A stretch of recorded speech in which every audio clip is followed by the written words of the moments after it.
Hey everyone, welcome back to the Rocketeer. Today I'd like to take a look at this kit by Mac Performance called the Scorpion. It has a phenolic airframe and fins. It has custom fit machine parts and some really unique features and a lot of attention to detail. Let's take a closer look. I reached out to Mike at Mac Performance for more information on the airframe and on his company, and this is what he had to say. Our custom built kits are dry fit and shipped in ready to assemble condition. This really helps the builder a lot with where everything goes. So the kits come with basic instructions and everything that you need to assemble and fly this rocket. And then he talks about the phenolic airframe. That's a canvas phenolic. He says this: I also fought with the fact that there really wasn't any other options between cardboard or fiberglass airframe materials. Our canvas phenolic is waterproof, has no spirals, requires no special tools, and it is 20% lighter than fiberglass. Now, I examined the tubes myself and for the airframe and found out that it is slightly flexible. It's not as abrasive as fiberglass is. If you've ever worked with a fiberglass kit, the material is really abrasive and kind of hard to drill through, and at times it's a little difficult to manage. However, it does build for a really strong rocket and durable. So I think that this kit's going to be a little bit easier to drill and manage, and we'll find out soon. Let's take a look at some of the other parts. The fins are also made out of this canvas phenolic material. The leading and trailing edge have a nice bevel on them. You can see a slight texture in the canvas here. I think that's going to sand out just fine. The fins fit nice and snug into the airframe, and it doesn't appear that there's going to be any sanding required to fit the fins in. Now this is modeling, and a little bit of sanding is fine, but these fins fit just perfect into this airframe.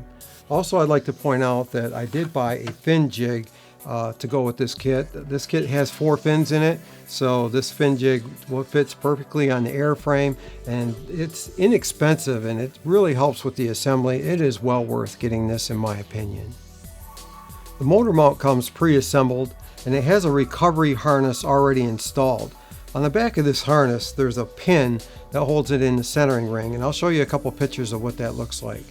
The centering ring, the forward one is 3/8 of an inch, the middle ring is 1/4 inch, and the aft centering ring is 3/8 of an inch, and it has a machine stepped on it, as you can see in the picture. This is a really quality unit, and I like how it's pre-assembled and that the recovery harness is already attached to it, and it's made out of Kevlar. Okay, moving on up the rocket, let's take a look at the altimeter bay. It's also made out of this canvas phenolic material. It's really stiff, should be pretty durable by the looks of it and the feel of it. The eye nuts are stainless steel and come with the kit. The all thread rod that runs through it is aluminum, and the end of it has lock nuts on the end. That's a pretty nice feature there. It comes with a vent band, and one more thing I want to show you about this. Let's take a look at a few pictures. Okay, let's check this out. It's a 3D printed sled in high performance green, alien green, whatever you want to call it, I don't know. But the eye nut is already attached here, and I really like how everything's pretty much adjusted and fit together. This looks like a pretty easy unit to work with.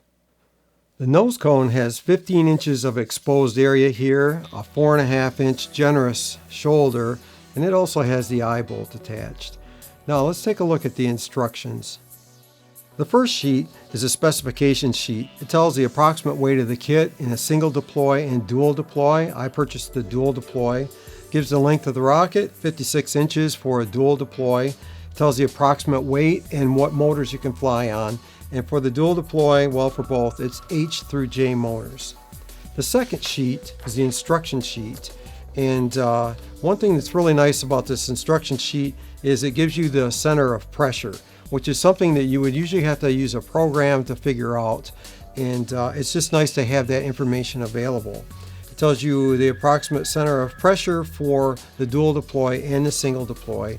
It gives some basic instructions on how to assemble the rocket.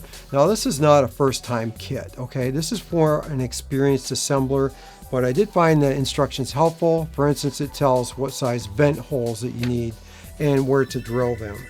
I found that it includes everything that you need to know if you're an experienced assembler, and I thought it was very well done. One last thing I'd like to add is that all the kits feature a rock sim or an open rocket file, and everything's all done for you. You can sim your rocket, determine what size parachute that you need, and approximately the altitude that it will achieve with a given motor. Not all companies offer that, and it's kind of time consuming to create your own file. If you get it from the manufacturer, you know that it's correct, or it should be correct too, because it's easy to make a mistake in say Open Rocket creating your own file. Anyways, that's it for the kit.